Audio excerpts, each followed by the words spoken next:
சக்தி நேயர்களுக்கு வணக்கம். நான் கலைப்பிரியா பழனி. இன்னைக்கு நம்ம கூட யார் இருக்காங்க அப்படின்னா ஃபெமி அருண் மேம் தான் இருக்காங்க. வணக்கம் மேம்.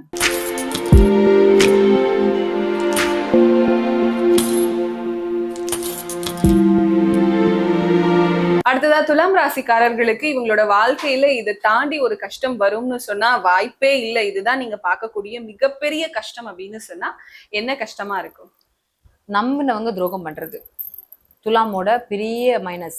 துலாம் ராசிக்காரங்க சந்திக்கக்கூடிய பிரச்சனைகளை ஒண்ணு பெரிய பிரச்சனைகள். கண்டிப்பா. அதாவது இவங்களை நம்ம நல்லா தானே இருக்கோம், நான் நல்லா தானே வழிகாட்டுறேன், ரெண்டு சைடும் ஈக்குவலா தானே இருக்கேன், அப்புறம் என்னங்கிற கேள்வி இவங்களுக்கு அதிகமா வந்துட்டே இருக்கும். இவங்க என்னன்னா யார நம்புறாங்களோ அந்த நம்பிக்கைங்கிற இடத்துலதான் துரோகம் வர இவங்களுக்கு. ஸோ இவங்க இன்னொரு யூனிக்கான கேரக்டர், அப்படியே செயல்பட்டு போயிட்டே இருக்கணும். நம்ம யாருக்கும் மேக்சிமம் நீங்க பாத்தீங்கன்னா இந்த துலாம் ராசி, தனுஷ் ராசி, அந்த மீன ராசி நபர்கள் எல்லாமே ரொம்ப பேசும் பொருளா வெறுக்க மாட்டாங்க நம்ம அஸ்ட்ராலஜிஸ்லயே பாத்துட்டீங்கன்னா. ஏன்னா அது ரொம்ப வராது. ஏன்னா அவங்க ஒரு இதுன்னு சட்டத்துக்குள்ள வந்துரும், அது ஆன்மீகத்துக்குள்ள வந்துரும். அப்படி இருக்கும்போது இவங்க நெருக்கடிக்குள்ளேயே இந்த டிராபிக் ஜாமே ஆகக்கூடாதுன்னு நினைக்கக்கூடிய பர்சன். கண்டிப்பா இந்த ராசி நீங்க இப்ப கூட பாக்கலாம், அதுல நிறைய வராது, பேசும் பொருளா துலாம் எல்லாம் இருக்காது. சோ அப்படிப்பட்ட துலாமுக்கு ஒரு கஷ்டம்னா அவங்க ஃபேஸ் பண்றதே நம்பிக்கை துரோகம் தான். அதை விட பெரிய கஷ்டம் அது என்ன இருக்கு போகுது? நம்பிக்கை துரோகத்தாலேயே தான் இவங்களுக்கு அதே மாதிரி ஃபேமிலி மெம்பர்ஸா இருந்தா அவங்க பின்னாடி போய் பேசுறது, ஸ்ட்ரெயிட் ஃபார்வர்டா இவங்கள பேச தைரியம் இல்லாம இல்ல ஏதோ காரணத்துக்காக பின்னாடி போய் பேசுவாங்க. சில நேரங்கள்ல நண்பர்கள் கூட இவங்களை தவறா புரிஞ்சுப்பாங்க. அதாவது இவங்க ஏதோ ஒரு விஷயத்த பண்ணிட்டு போயிருவாங்க, பத்தி அவன் பத்தி இப்படி பண்ணிட்டா, அவளுக்கு இப்ப காசு வந்துச்சு போல, காசு நிறைய வந்துட்டு போல, அதனாலதான் இப்படி எல்லாம் பண்றா. இவங்க ஒரு ஏதோ ஒரு காஸ்ட் இவங்க ஃபார் எக்ஸாம்பிள் சொல்றேன் பாருங்க. இப்ப சென்னையில டி நகர்ல போனா ஒரு அஃபோர்டபுள் பிரைஸ்ல ஒரு 1000 rupeesக்கு ஒரு சுடிதார் வாங்கலாம் இல்லையா? முடியும்ல. அது யாராலே அஃபோர்டபுள் பண்ண முடியும் இந்த காலத்துல? இதே துலாம் ராசி நபர்கள் அந்த அஃபோர்டபுள் பிரைஸ்ல ட்ரெஸ் போட்டா 10,000 பிரைஸ் டேக் அப்படின்னு பேசப்படுவாங்க.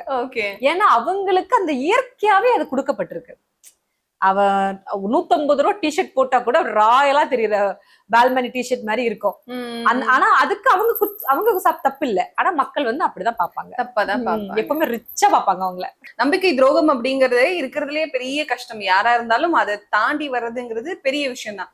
இந்த மாதிரி காலகட்டத்துல இவங்க வேற ஏதாவது ஒரு தவறுகள் செஞ்சு இந்த நம்பிக்கை துரோகம் இன்னும் அதிகமாக கூடாது அப்படின்னு சொன்னா எந்த விஷயத்தை தவிர்க்கலாம் துலா ராசிக்காரர்கள்? இவங்க சமநிலையை ஃபர்ஸ்ட் கையாளணும். அந்த சமநிலை ஒருதலை பட்சமா சில இடத்துல சாயக்கூடிய சூழ்நிலை வந்ததுன்னா இவங்களுக்கு அதுவே இவங்க வாழ்க்கையே அழிக்கிற அளவுக்கு பிரச்சனையா மாறிடும். ஏன்னா அந்த சமத்துவத்தை கையாண்டு கண்டிப்பா நீ ஒரு நடுநிலையால நின்று ஜட்ஜ்மெண்ட் சொல்லக்கூடிய ராசியே இந்த ராசி தான். அப்ப ஏதோ ஒரு ரீசன்னால இவங்க தன்னுடைய நிலைப்பாடு மாறிட்டாங்க அப்படின்னா அதனாலேயே இவங்க ரொம்ப துன்பத்துக்கு ஆளாக வேண்டியது வரும். கண்டிப்பா அதை மட்டும் கண்டிப்பா மேம். துலாம் ராசிக்காரர்கள் நம்பிக்கை துரோகத்தை எல்லாம் தாங்கி கஷ்டங்கள் எல்லாம் தாங்கி நிம்மதியான ஒரு வாழ்க்கைக்குள்ள போகணும்னு சொன்னா எந்த கடவுள் வழிபாடு செய்யலாம், எந்த கோவிலுக்கு போகலாம்? இவங்க மகாலட்சுமி எந்த கோவிலா இருந்தாலும் ஓகே தான். மகாலட்சுமி வழிபாடு, மகாலட்சுமியை வீட்டுல வச்சு கும்பிடுறது எல்லாமே இவங்களுக்கு நல்ல ஒரு பாசிட்டிவ் வைப்ஸ் கொடுக்கும், ஒரு மன நிம்மதி எல்லாம் கொடுக்கும். பட் நான் சொல்லக்கூடிய விஷயம் என்னன்னா, இவங்க திருமணம் முடியாம இருக்கக்கூடிய நபர்கள், இப்போ ஒரு நபருக்கு திருமணம் முடியல, அப்ப இவங்களால முடிஞ்சதுக்கு ஏதாவது ஒரு ஹெல்ப் பண்றது, அதாவது ஒரு புரோக்கரா நின்று அந்த வழிகாட்டி கொடுக்கறது. இங்க பொண்ணு இருக்கா, இங்க ஒரு பையன், அங்க போய் முடிக்கணும் எல்லாம் கட்டாயம் கிடையாது. ஜஸ்ட் அந்த வழியை காட்டி கொடுத்தாலும் போதும். ஒரு பொதுஜன கூட்டத்துல நியாயமா நடந்துக்கிறது தான் இவங்களுடைய பரிகாரமே. கண்டிப்பா. அதாவது துலாம் ராசிக்குனே கொடுக்கப்பட்டிருக்க பரிகாரமே என்னன்னா, ஒண்ணு ஒரு பொது ஜனத்துல ஒரு விஷயம் வந்ததுன்னா இவங்க நீதி தவறாம நடக்கிறது, அதுவே இவங்களுக்கு பரிகாரம் தான். கண்டிப்பா. நம்மள தெரியாமலே இது ஆப்டா வேலை நடக்கும். இன்னொரு விஷயம் திருமணம் நடக்க முடியாத உங்களை, திருமணம் நடக்கல, ஒப்பந்தம் 2 பேருக்கு நடுவுல நடக்கக்கூடிய விஷயத்துக்கு பேச போறது, அதுல ஒரு ஜட்ஜ்மெண்ட் கரெக்டா, தீர்வுக்கும் கரெக்டா சொல்லணும். அப்படி இருக்கிறது ஒரு இப்போ இவங்களுக்கு ஒருவேளை வாழ்க்கையில் நிறைய கஷ்டம் இருந்தா இவங்க ஒரு திருமண புரோக்கரா இருந்தாங்க அப்படின்னா இவங்களுக்கு லைஃப்ல பரிகாரத்தை பத்தி யோசிக்கணும் அவசியம் இல்லை. ஏன்னா அதுவேதான் அவங்களுக்கு கால பரிகாரம். கண்டிப்பா. இப்ப நீங்க மகாலட்சுமி வழிபாடு சொன்னீங்கல்ல மேம், அது ஏதாவது ஸ்பெசிபிக்கா இந்த வழிபாடு தான் செய்யணும்னு இருக்கா, இல்ல மகாலட்சுமி தாயாரை போய் வணங்குனாலே போதும்? கடவுள் வழிபாடுங்கிறத பொறுத்த வரைக்கும் மன நிம்மதியை தேடுறதுதான் என்ன பொறுத்த வரைக்கும். அது ஒரு பிரசன்ஸ், ஒரு குட் வைப். அப்போ இந்த வழிபாடுன்னா அவங்க மனசுக்கு எந்த வழிபாடு ஓகேயோ அது 100% அவங்களுக்கு. ஏன்னா அவங்க ஒவ்வொருத்தருக்கும் நம்ம சொல்ல முடியாது. ஏன்னா கண்டிப்பா அவங்க வேற ஒரு விஷயத்துல பெக்யூலரா இருப்பாங்க. இப்ப நம்ம சொன்னா உடனே சேஞ்சிங் மாத்தவும் கெப்பாசிட்டியான முடியாது. பர்சன்ஸும் இருப்பாங்க. அப்ப அவங்க எந்த மகாலட்சுமி எப்படி வணங்குறாங்களோ அப்படியே வணங்கட்டும். அதுல வந்து எந்த ஒரு தப்பும் இல்ல. அதான். துலாம் ராசி நேயர்களே, உங்களுக்கு வந்து நிறைய வாழ்க்கையில் நிறைய கஷ்டங்கள் இருக்கும், நிறைய துயரங்களை கடந்து வந்திருப்பீங்க. இப்ப நீங்க வந்து பண்ண சில விஷயங்கள், இந்த விஷயத்த மட்டும் பரிகாரமா பண்ணா உங்களுக்கு லைஃப்ல வந்து அடுத்த கட்டத்தை போலாம் அப்படின்னா, நீங்க வந்து ஒரு பொது ஜனத்துல நிற்கும் போது ஒரு கூட்டத்துல இருந்தா நல்ல ஒரு வழிகாட்டியா இருக்கணும். நடுதலையா இருந்து கரெக்டா சமமா நடத்தணும். திருமணம் முடியாதவங்களுக்கு உங்களால முடிஞ்ச வரைக்கும் ஒரு வழி காட்டுறது. அதாவது ஃபார் எக்ஸாம்பிள், இந்த வீட்டுல ஒரு பொண்ணு இருக்காப்பா, இல்ல இந்த வீட்டுல ஒரு பையன் இருக்காப்பான்னு சொல்றதே உங்களுக்கு ஒரு சூப்பர் வந்து என்ன செய்யறதுக்கு உங்களுக்கு பரிகாரமா அமையும். கண்டிப்பா ட்ரை பண்ணுங்க. 100% உங்க லைஃப்ல சக்சஸ் தான். ஒவ்வொரு மனுஷனும் தன்னோட வாழ்க்கையில, உன் வாழ்க்கையில நடக்கிறதெல்லாம் என்ன கஷ்டம், என் வாழ்க்கையில வந்து பாரு நான் எவ்வளவு கஷ்டப்படுறேன்னு எனக்கு தான் தெரியும்னு சொல்லுவாங்க. என்னதான் அவங்கவுங்களோட கஷ்டங்களை அதிகமா பேசினாலும் ஒவ்வொருத்தரோட இடத்துல இருந்து பார்க்கும் போதுதான் தெரியும் அவங்கவுங்களுக்கு இருக்கிற கஷ்டங்கள் அதிகமான கஷ்டம். நமது ரொம்ப பரவாயில்லப்பா அப்படின்னு நிம்மதி பெருமூச்சு விடலாம்னு சொல்லிட்டு நிறைய மக்கள் நம்ம ஏன் இவ்வளவு கஷ்டப்படுறோம் அப்படின்னு சொல்லிட்டு யோசிக்கவும் தான் செய்யறாங்க. சோ எனக்கு இந்த அஸ்ட்ராலஜி மூலமா மக்களுக்கு நீங்க படக்கூடிய கஷ்டங்களுக்கு தீர்வு இருக்கு, ஒரு முறையான சரியான முறையில பண்ணீங்கன்னா எல்லாத்துக்குமே தீர்வு இருக்கு அப்படிங்கறத தெரிஞ்சுக்கணும்னு நினைக்கிறேன். சோ ஒவ்வொரு மனுஷனுக்கும் பின்னாடி வர கஷ்டத்துக்கு என்ன காரணமா இருக்கும்னு நினைக்கிறீங்க? கர்மா. இப்போ ஒவ்வொரு மனுஷனும் உலகத்துல பிறக்கிறாங்கன்னா ஏதோ ஒரு கர்மாவை சுமந்துதான் வருவாங்க. ஆமா, அது போன ஜென்மத்துல விட்டது, இல்லைன்னா இந்த ஜென்மத்துல அவங்களுக்கு நியூவா கொடுக்கப்படுற விஷயம், கண்டிப்பா இல்லைன்னா பல ஜென்மங்களா அவங்க வந்து கடந்து வரக்கூடிய விஷயத்த பொறுத்துதான் அவங்களுடைய வாழ்க்கை வந்து இன்னைக்கு நல்ல பாத்துல போகுதா, இல்ல கரெக்டா இருக்குமா, இல்ல ராங் ரூட்ல போகுமாங்கிறதெல்லாம் தீர்மானிக்கும். சோ எனக்கு சிலவங்க வந்து பாத்தீங்கன்னா, சில கிளைண்ட்ஸ் வந்து நான் எந்த கஷ்டமும் பட்டது, இந்த பாவம் பண்ணதில்ல, எறும்புக்கு கூட துரோகம் நினைக்கிறேன், ஆனா ஏன் வந்து நான் வந்து கஷ்டப்படுறேன் மேடம் நிறைய பேர் கேட்பாங்க.